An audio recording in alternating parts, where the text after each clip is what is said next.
On behalf of President Robert Brown and Dr. Beverly Brown, I'm pleased to extend Boston University's greetings and congratulations to the leadership and board of Our Bodies, Ourselves on the 40th anniversary of their groundbreaking and profoundly influential book, a book which is now in 31 editions around the world and which Time magazine just named one of the 100 all-time best nonfiction books.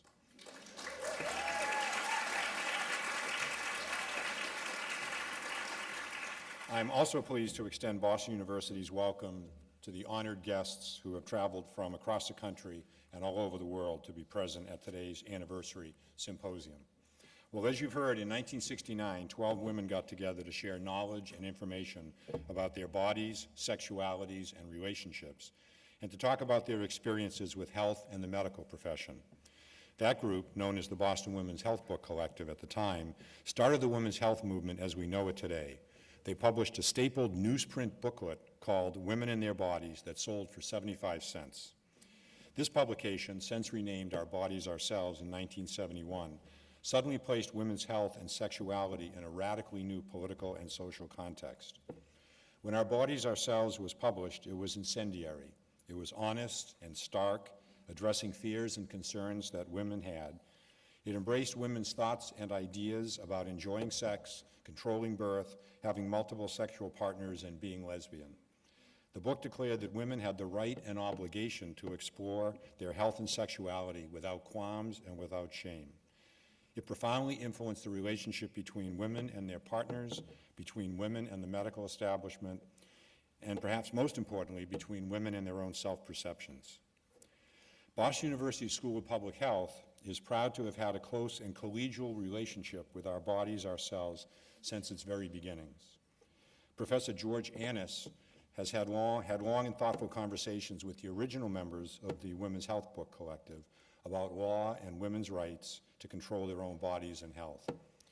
BUSPH Professor Leonard Glantz has been an advisor to the organization since its earliest days. Key OBOS staff members have received degrees from the School of Public Health. BU School of Public Health alumnus Sally Dean served for many years as chair of the OBOS board, and Professor Winnie Roach recently stepped down as chair. And in a fitting generational handoff, Katie Annis, George Annis's daughter, will become the next chair of Our Body, Ourselves. In 2001, when OBOS faced a particularly difficult financial crisis, Boston University School of Public Health, with the authorization of university leadership, provided the organization with office space in our iconic Talbot building while their funding was restabilized. It was like having family members move in when times were tough. As benefits close family, Boston University School of Public Health congratulates Our Bodies, Ourselves on its successes and on the impact it has had on the lives and health of women all over the world. The School of Public Health shares your underlying values, including your fundamental commitment to health equity. In recent years, we have shared a growing commitment to improving the health of women in developing nations. Boston University's Center for Global Health and Development has strengthened the university's commitment to global health, and Our Bodies, Ourselves has expanded its global presence.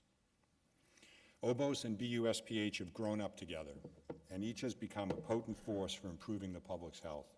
We wish you many decades of continued success.